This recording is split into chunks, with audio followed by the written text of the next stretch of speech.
1970년대 말부터 80년대 초까지 해외 건설은 우리나라의 최대 수출 산업으로 경제 성장의 주춧돌 역할을 했습니다.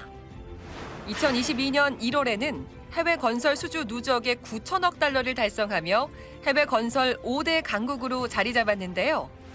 하지만 우크라이나 러시아 전쟁으로 글로벌 위기가 고조되면서 해외 건설 수주에 빨간불이 켜진 상황. 우리 K건설이 글로벌 위기를 뛰어넘어 해외 건설 시장을 주도하려면 어떻게 해야 할까요? 박선호 해외 건설 협회장과 이야기 나눠봅니다.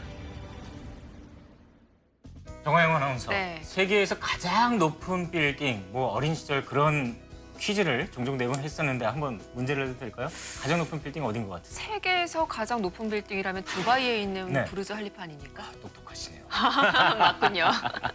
이 부르즈 할리파를 우리나라 건설사가 지었다고 또 들었습니다. 예, 맞습니다. 네. 해외에서 아주 유명한 랜드마크들, 우리 건설사들 손으로 만들어서 그만큼 실력을 인정받고 있다. 이런 의미도 될 수 있겠죠. 관련해서 이야기를 좀 나눠보도록 할게요. 해외 건설협회 박선호 협회장과 함께하도록 하겠습니다. 어서 오세요. 네, 안녕하세요. 반갑습니다. 네. 해외 건설협회, 사실은 좀 낯설게 생각하시는 분들도 계실 것 같은데 어떤 곳인지 간단하게 소개 좀 부탁드릴까요? 예, 해외 건설협회 그 이름 그대로 네. 우리 기업들의 해외 건설 시장 진출을 돕기 위해서 만들어진 단체입니다. 네. 외화 획득을 통해 갖고 우리 경제 발전에 필요한 돈이 절실했던 1976년 당시에 만들어졌고요. 네. 주로 하는 일은 예. 해외 건설 시장 정보를 저희가 수집을 하고 또 기업들이 공사를 많이 따낼 수 있도록 수주 네. 지원을 하는 역할을 하고 있습니다. 민간 차원의 외교 활동이라고 할 수 있겠죠. 또 정부와 함께 네. 또 민간이 해외 현장에서 불편 없이 공사를 원활하게 수행할 수 있도록 뒷받침하는 역할도 하고 있습니다. 해외 건설 수주 누적액이 9천억 달러를 돌파했다는 이야기를 들었는데 우리나라 건설사가 해외 시장에서 점유를 하고 있는 그 비율이 어느 정도 되고 있나요? 1965년도에 네. 작은 도로 공사를 태국에서 수주한 게 최초입니다. 그 이후에 50년 가까이 네. 만에 이제 그 9천억 달러를 달성하게 됐는데요. 네네.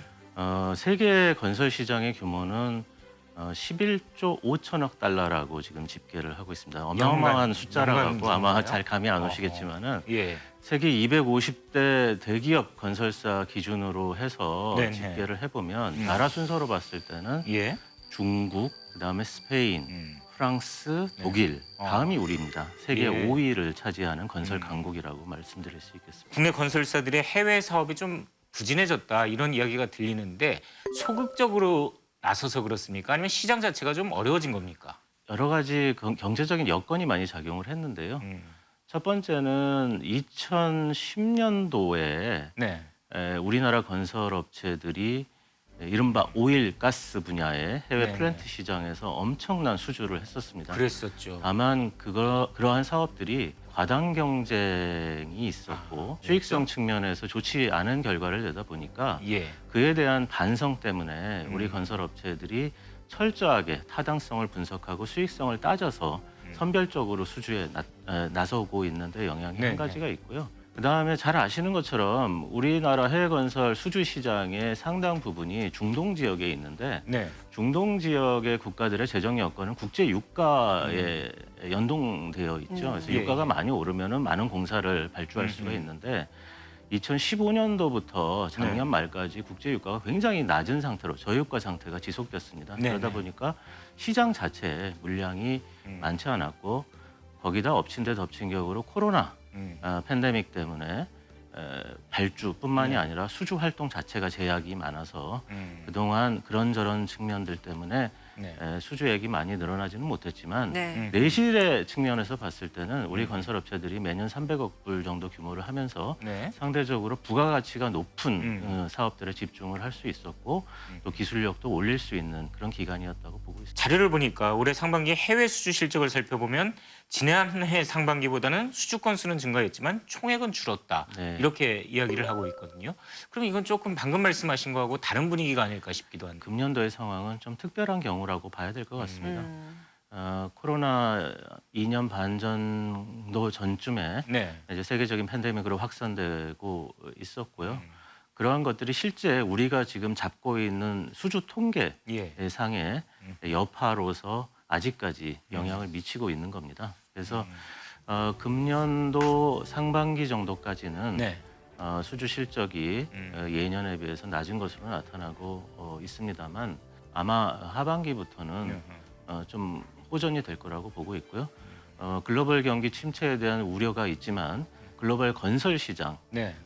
우리가 생각하는 해외 건설 시장의 움직임은 또 다른 방향으로 작동을 하는 경우들도 많아서 상당한 준비를 하고 있고 또 기대를 걸고 있는 부분도 있습니다. 주로 우리 건설사들이 중동 시장을 많이 진출을 한다 이렇게 말씀을 하셨는데 사실 국제 유가가 지금 많이 오른 상태 아닙니까? 네. 그럼 반사 효과 기대해도 좋을까요? 어떻습니까? 국제 유가가 오른 것 때문에 또 우크라이나 전쟁 같은 것들 때문에 원자재 가격, 뭐 건설 자재 가격 올라서 네. 여러 가지 그 해외 건설 시장에 있어서도 어려움을 주고 있는 부분도 분명히 있습니다. 하지만 그 해외 건설 시장의 가장 큰 손이라고 할 수 있는 중동 국가들의 경우에는 국제 유가가 지난 5년 동안 평균 30불, 40불 정도 하던 것이 이제 100불 정도 수준에 그렇죠. 달했기 때문에 예. 많은 물량을 이제 발주할 수 있는 재정적인 능력이 생겼다고 볼 수가 있고요. 또 이렇게 국제 유가가 많이 오르다 보니까 오일이나 가스 플랜트 사업 같은 것들을 그동안 좀 미뤄뒀던 것들을 재개한다거나 아니면은 국제사회에서도 뭐 탄소 중립과 결부돼서 신재생 에너지에 대한 투자를 좀 더 빨리 서둘러야 된다라는 움직임이 있고요. 또 원자력 발전 최근에 네. 그 EU에서 친환경 그 텍소노미의 일부로서 또 인정을 받았습니다마는 원전 시장 같은 것들도 확대될 거라고 보고 있기 때문에 우리 건설 업계에게는 상당한 기회 요인도 함께 지금 대두되고 있다 이렇게 말씀드릴 수 있겠습니다. 해외 건설하면 과거에는 이제 중동 지역의 주 무대였다면 최근에는 이제 신남방 지역으로도 많이 이제 확산이 된 걸로 알고 있습니다. 최근에 그 지역의 시장 규모 정도는 어떻게 지금 파악을 하고 계십니까? 과거에 우리의 주력 시장은 그 고유가 시절에 당연히 중동이었습니다. 그래서 전체 우리 해외 건설 수주액의 한 70% 정도를 중동에서 담당하던 적도 있었었는데 최근 한 5년 정도 전부터는 이미 아시아 시장이 우리한테는 중동보다 더 큰 시장이 되어버렸습니다. 네. 아시아 시장 그러면은 우리가 아세안 10개국 네. 플러스 한 인도 정도를 생각할 수 있는데요. 인구로 따지면은 뭐 21억 명, GDP를 합산한 규모로는 6조 달러가 되는 그야말로 큰 시장이고 네. 더더욱이 이들 경제의 경우에는 성장 속도가 굉장히 빠릅니다. 네. 그러다 보니까 도로나 철도, 뭐 공항, 항만 같은 인프라 투자에 대한 수요가 굉장히 빠르게 증가를 하고 예. 있죠. 그만큼 우리 기업들이 진출할 여지가 많고요. 금년도에 출범한 IPEF 인도태평양 그 경제 협력체의 출범도 사실 이 영내에서의 인프라 투자라든가 새로운 에너지 전환을 위한 투자 확대 네. 같은 비즈니스 기회를 늘리는 것이라고 보고 있습니다. 동아시아 쪽은 우리가 과연 이렇게 공사를 도로를 닦아주고 뭐 건설을 했었을 때 그 건설비를 제대로 받을 수 있겠는가 또 발주를 하는 쪽 입장에서도 그렇게 재정이 넉넉하지 못한 상태이기 때문에 뭔가 다른 방식의 접근이 있지 않을까 싶은데 어떻습니까? 예, 한 두 가지 정도 말씀드릴 수 있겠는데요. 네. 그 말씀 주신 대로 사실 뭐 재정적으로 탄탄한 나라가 전부는 아니라고 보고 있습니다. 그렇기 때문에 그 과거에 우리도 지원을 받았던 것처럼 이런 나라들은 그 MDB라고 네. 국제적인 그 금융기관들의 차관 자금, 아하. 또 다른 나라들의 차관 자금 예, 이런 예. 것들을 통해 갖고 인프라 확충을 위한 재원으로 또 조달을 하는 경우들이 많이 있습니다. 예. 우리나라 역시 EDCF라는 자금을 그런 나라들한테 지원을 해서 우리 기업들이 또 그걸 수주해서 예. 어떤 사업적인 이익을 얻는 경우도 있는데요. 그런 모델들이 이미 많이 확산이 되어 있고 잘 자리를 잡고 있다는 점 말씀드리고요. 또 두 번째는 지금 글로벌 경기 침체에 대한 우려가 굉장히 고조되고 있지만 네. 사실 그 동아시아 지역의 경우에는 상대적으로 선전을 하고 있다라고 보고 있습니다. 그래서 인플레이션보다 네. GDP 성장률이 오히려 높게 나타나고 있기 때문에 경제 회복 속도가 빠르고요. 그만큼 우리 건설업체들이 좀 탐을 낼 만한 시장도 형성될 거라고 보고 있습니다. 태양광이라든가 뭐 아니면 풍력 발전 네. 이렇게 에너지 관련한 특히 그린 에너지 그렇습니다. 관련해서 이 플랜트 건설이 꽤 호조를 보이고 있다 이런 이야기도 들었어요. 어떻게 보십니까? 작년 말에 뭐 COP26이라 그래서 예. 그 기후 당사국 총회를 통해서 그 탄소 중립에 대한 국제사회의 규범 같은 것들이 훨씬 강화가 됐는데요. 네. 건설 시장 역시 그 굉장히 큰 영향을 받습니다. 태양광, 풍력과 네. 같은 신재생 에너지 시장은 계속 빠른 속도로 커나가고 있는데 태양광, 풍력이라는 거는 아무래도 한 번 생산하면은 저장이 좀 어렵고 네. 네. 또 그 편차가 심하다는 단점이 있기 때문에 그것을 이제 보완할 수 있는 방법이 수소 에너지를 아하. 하는 것이죠. 예. 그래서 수소를 생산하고 저장하고 또 그거를 운송해서 실제 가정이나 산업에서 활용하는 이런 일종의 수소 생태계 네네. 세계 각국이 앞다투어서 투자를 열심히 하고 있는데요. 이 부분과 관련된 시장이 굉장히 커지고 있습니다. 우리 그 건설 기업 또 건설 기업과 관련 전후방으로 연관된 수소 또 전기 관련된 기업들이 이 수소 부분과 관련된 해외 진출에 있어서 아하. 팀워크를 이뤄서 예. 많은 준비들을 하고 있습니다. 아주 큰 원자력 발전소를 짓기보다는 조금 작은 규모의 원자력 발전소를 곳곳에 심는 뭐 SMR이라고 하나요? 네. 이쪽으로 흘러간다고 하는데 여기에 대한 그 건설 기술이 저희한테도 있습니까?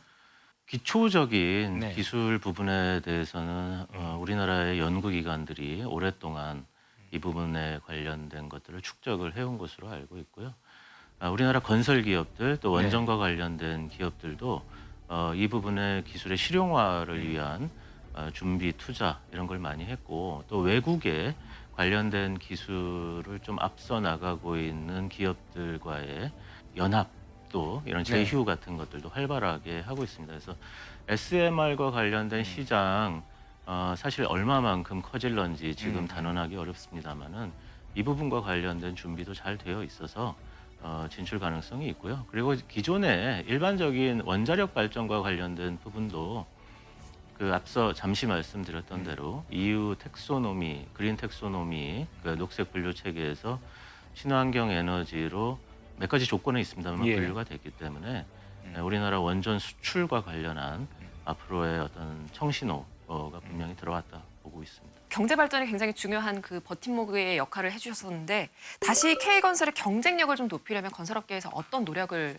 해야 한다고 생각을 하시고 계신지. 앞으로는 기술 네. 그리고 자본, 금융 그리고 여러 가지를 네트워킹하는 기술을 최대한 활용을 해야 된다고 보고 있습니다. 스마트 건설 기술 네. 굉장히 중요합니다. AI라든가 3D 프린팅이라든가 이런 것들도 건설 시장에 많이 들어와 있거든요. 그래서 생산성을 높여야 되고요. 지금 많은 나라들이 사실은 그 해외 건설 공사를 할 때 네.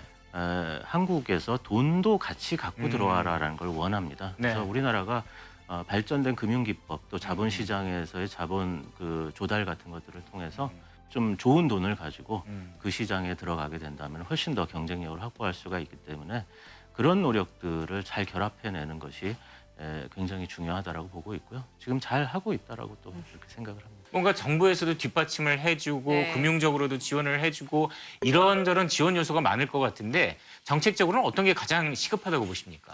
하나의 기업의 힘만으로서는 도저히 해낼 수 없는 너무나 복잡다단한 과정들이 있습니다. 예. 그리고 불확실성들이 있기 때문에 G2G라고 표현을 하는데요. Government to Government. 예. 네네. 그러니까 정부 간에 그 사업에 대한 어떤 보장, 계획에 대한 확실한 담보 같은 것들을 먼저 해내야지 네. 우리나라의 기업들과 자금들이 안전하게 그 투자를 해서 그 사업을 수행해낼 수가 있다라고 보고 있습니다. 그렇기 때문에 그러한 것들을 하기 위해서 정부가 시장을 먼저 조사를 해야 되니까 타당성 조사에 소요되는 자금, 뭐 큰 프로젝트의 경우는 한 100억 정도가 드는데 네. 그런 자금을 뭐 지원을 해준다든지 아니면 아까 말씀드렸던 자금 조달을 해야 되는데 장기 저리에 좋은 조건의 자금을 민간에서도 조달을 하지만 정부가 네. 만들어 놓은 정책 자금 펀드에서 지원을 해서 갈 수 있도록 한다든지 또는 또 정부하고 그 해당국의 정부 간에 외교적으로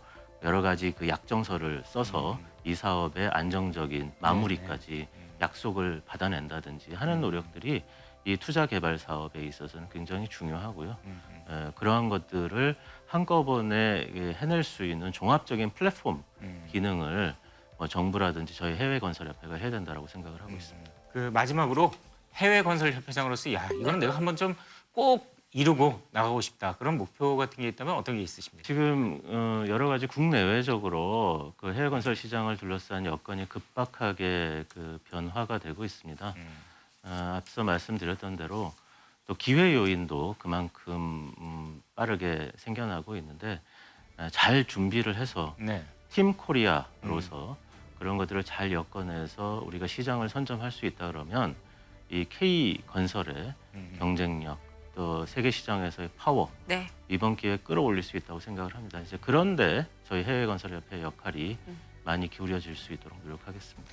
자, 우리나라 첫 번째 해외 건설은 앞에서도 이야기를 들었지만 바로 1965년 태국의 고속도로 건설 사업이었습니다. 뭐 드라마도 있었죠. 그런데 벌써 반세기가 지났는데 이제 우리나라는 해외 건설 5대 강국으로 인정받고 있습니다. 또 해외 건설 수주 앞에서도 말씀드렸지만 1조 달러 시대 곧 다가올 것으로 보입니다. 그렇습니다. 위기는 기회라는 말이 있습니다. 우리나라가 지금의 글로벌 위기를 잘 극복해서 해외 건설 강국으로 한 단계 더 도약하길 바랍니다. 오늘 토요 포커스는 여기서 모두 마치도록 하겠습니다. 함께해 주신 여러분 고맙습니다.